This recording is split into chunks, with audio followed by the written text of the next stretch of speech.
সিদ্দিকে আকবর। সেদিন থেকে আবু বকর নাম বললে সিদ্দিক বলতে হয়। আরেকবার বলেন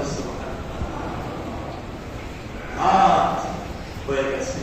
সমস্ত আরবে ছড়ায় পড়েছে।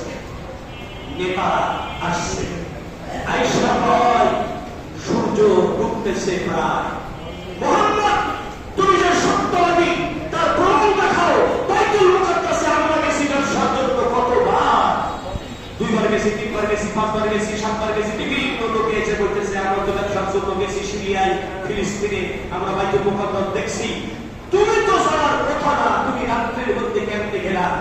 যদি বাইতুল মুকাদ্দাসে যাইয়া থাকো, বাইতুল মুকাদ্দাসের মেম্বার কয়টা, খুঁটি কয়টা, খাম্বা কয়টা, দক্ষিণে জানলা কয়টা, উত্তরে জানলা কয়টা, উপরের দিকে কি আছে, নিচের দিকে কি আছে, সামনে কি আছে, পেছনে কি আছে, একটুখানি দেখাও। আর একবার বলেন আল্লাহু আকবার।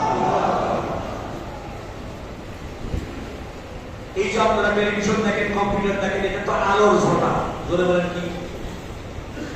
আলো জ্বলে টেলিভিশনের পর্দায় সব ছবি ভেসে ওঠে। জোরে বলেন ঠিক না? আলো বন্ধ হইলেও আসবো।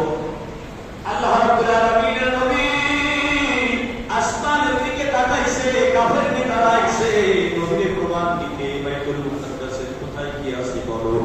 আল্লাহ রাব্বুল আলামিন ফাআলুল লিমা ইউরিদ, সঙ্গে সঙ্গে হুকুম করেছে বাইতুল মুকাদ্দাস আসমানে ওইটা নবীর চেহারা চোখের সামনে ঘটতেছে। কোন কোন কিতাবে আসছে আল্লাহর হুকুমের সাথে সাথে ফেরেশতারা বাইতুল মুকাদ্দাসটাকে উপরে তুইলা ধরিয়া ছবির মতো ঘুরাইয়া ঘুরাইয়া নবীর সামনে দেখাইতেছে। নবী আসমানে তাকাইয়া একটা একটা কইরা বলে, নেতারা তোমরা হিসাব কইরা নাও।